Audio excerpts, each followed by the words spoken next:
ತಾವು ತಂದಿರತಕ್ಕಂಥ ಈ ಸಂತಾಪ ಸೂಚನೆಗೆ ಬೆಂಬಲವನ್ನು ವ್ಯಕ್ತ ಮಾಡಿ ವಿಧಾನಸಭಾ ಅಧಿವೇಶನ ನಡೆಯುವಂಥ ಸಂದರ್ಭದಲ್ಲಿ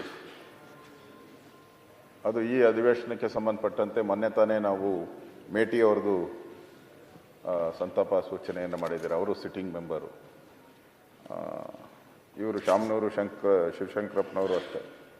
ಅವರೆಲ್ಲರಿಗೂ ಮೊದಲಿಂದಾನೇ ಹೇಳ್ತಾ ಇದ್ರು, ನಾನು ಕೊನೆವರೆಗೂ ಅವ್ರು ಯಾವಾಗ ರಿಟೈರ್ಡ್ ಆಗ್ತೀಯ ಅಂತ ಹೇಳಿದ್ರೆ, ಇಲ್ಲ ನಾನು ಬದುಕಿರೋವರೆಗೂ ನಾನು ಅಧಿಕಾರದಲ್ಲಿ ಇರಬೇಕು ಅನ್ನೋ ಮಾತನ್ನ ನಿಲ್ತೀನಿ ಅಂತ ಹೇಳ್ತಾ ಇದ್ರು. ಇನ್ನೊಂದು ಎಲೆಕ್ಷನ್ ನಿಲ್ತೀನಿ. ಹೌದು, ಇನ್ನೊಂದು ಈಗಲೇ ಅವ್ರಿಗೆ 95 ವರ್ಷ, ಇನ್ನೊಂದು ಎಲೆಕ್ಷನ್ ನಿಲ್ತೀನಿ ಅಂತಲೂ ಕೂಡ ಹೇಳ್ತಾ ಇದ್ರು. ಅಂದ್ರೆ ಆ ಥರದ ಗಟ್ಟಿ ಮನುಷ್ಯ, ಭಾಳ ಗಟ್ಟಿ. ಅದನ್ನು ಅವರ ಇಡೀ ಜೀವನ ನಾವು ಒಂದು ಸರಿ ಮೆಲುಕು ಹಾಕ್ಕೊಂಡ್ರೆ, ಅವರು ಪ್ರಾರಂಭದಿಂದನೂ ಕೂಡ 1931 ಅವರ ಹುಟ್ಟಿದಂಥದ್ದು. ಅದಾದಮೇಲೆ ಅವರು ಶಿಕ್ಷಣ ಸಂಸ್ಥೆಗಳನ್ನು ಪ್ರಾರಂಭ ಮಾಡೋಕ್ಕೆ ಮೊದಲು 1972ರಲ್ಲಿ ಬಾಪೂಜಿ ವಿದ್ಯಾಸಂಸ್ಥೆಯ ಗೌರವ ಕಾರ್ಯದರ್ಶಿಯಾಗಿ ಪ್ರಾರಂಭ ಮಾಡಿದ್ರು. ಮುಖ್ಯಮಂತ್ರಿಗಳು ಹೇಳಿದ ರೀತಿ ಇವತ್ತು ದಾವಣಗೆರೆ ಅಂತ ಹೇಳಿದ್ರೆ ದೊಡ್ಡ ಒಂದು, ಎಲ್ಲಿ ನೀವು ಆ ಹೈವೇನಲ್ಲಿ ಹೋಗ್ತಾ ಇದ್ರೆ ಎಡಗಡೆ ಬಲಗಡೆ ಎರಡೂ ಕೂಡ ವಿದ್ಯಾಸಂಸ್ಥೆಗಳೇ. ಆಸ್ಪತ್ರೆ ಇರ್ಬೋದು, ನಾನು ದಾರಿಯಲ್ಲಿ ಕ್ಯಾನ್ಸರ್ ಆಸ್ಪತ್ರೆನೂ ನಿರ್ಮಾಣ ಮಾಡಿದ್ದಾರೆ. ವಿಶ್ವರಾಧ್ಯ ಕ್ಯಾನ್ಸರ್ ಆಸ್ಪತ್ರೆಯನ್ನು ಪ್ರಾರಂಭ ಮಾಡಿದ್ದಾರೆ. ಅಂದರೆ ಇಡೀ ದಾವಣಗೆರೆಗೆ ಒಂದು ಕಳೆ ಕಟ್ಟೋ ರೀತಿ ವಿದ್ಯೆಗೆ ಒಂದು ಪ್ರಾಮುಖ್ಯತೆಯನ್ನು ಕೊಟ್ಟು ಈ ಸಂಸ್ಥೆಯನ್ನು ಬೆಳೆಸಿದ್ದಾರೆ.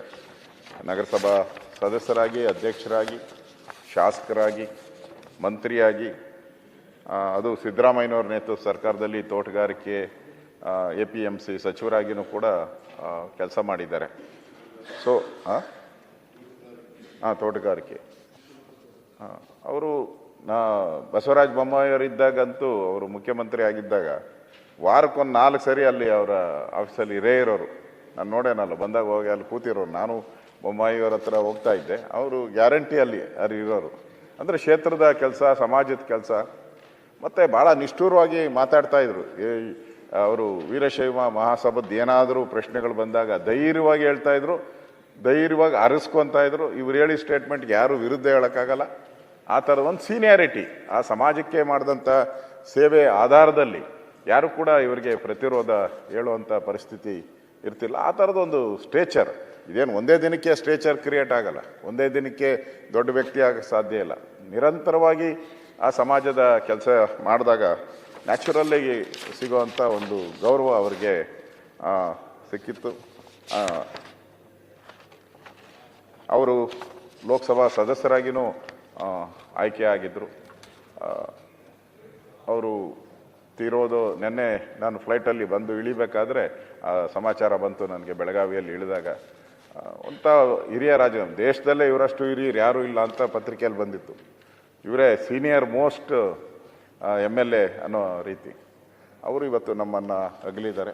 ಅವರ ಕುಟುಂಬಕ್ಕೆ, ಅವರ ಅಭಿಮಾನಿಗಳಿಗೆ ಈ ದುಃಖವನ್ನು ಭರಿಸುವಂಥ ಶಕ್ತಿ ಭಗವಂತ ನೀಡಲಿ ಅಂತೇಳಿ ತಾವು ತಂದಿರುವಂಥ ಸಂತಾಪ ಸೂಚನೆಗೆ ನಾನು ಬೆಂಬಲವನ್ನು ವ್ಯಕ್ತ ಮಾಡಿ ನಾನು ಮಾತು ಮುಗಿಸ್ತಾ ಇದ್ದೀನಿ. ತುಂಬ ದಪ್ಪ ಇದ್ದೀರಾ, ಅದರಲ್ಲೂ ಯಾವುದೇ ಸೈಡ್ ಎಫೆಕ್ಟಿಂದ ಸಣ್ಣ ಆಗ್ಬೇಕಾ? ಎಷ್ಟೋ ಜನ ಹೇಳ್ತಾ ಇದ್ರಿ, ಸರ್ ನಾನು ಜಿಮ್ಗೆ ಹೋಗ್ತಾ ಇದ್ದೀನಿ ಆದ್ರೂ ಸಣ್ಣ ಆಗ್ತಾ ಇಲ್ಲ ಸರ್, ವರ್ಕೌಟ್ ಮಾಡ್ತಾ ಇದ್ದೀನಿ ಆದ್ರೂ ಸಣ್ಣ ಆಗ್ತಾ ಇಲ್ಲ ಅಂತ ಹೇಳ್ತಾ ಇದ್ರಲ್ಲ. 100% ಯಾವ ಜಿಮ್ಗೂ ಹೋಗ್ದಂಗೆ, ವರ್ಕೌಟು ಮಾಡ್ದಂಗೆ ನೀವು ಸಣ್ಣ ಆಗ್ಬೋದು. ಪ್ರತಿದಿನ ಬೆಳಿಗ್ಗೆ ಸಂಜೆ 2 ಟೈಮ್ ನಮ್ಮ ಜೀನಿ ಸ್ಲಿಮ್ನ ಯೂಸ್ ಮಾಡಿ ಯಾವುದೇ ಸೈಡ್ ಎಫೆಕ್ಟ್ ಇಲ್ದಂಗೆ ನೀವು ಸಣ್ಣ ಆಗ್ತೀರಾ.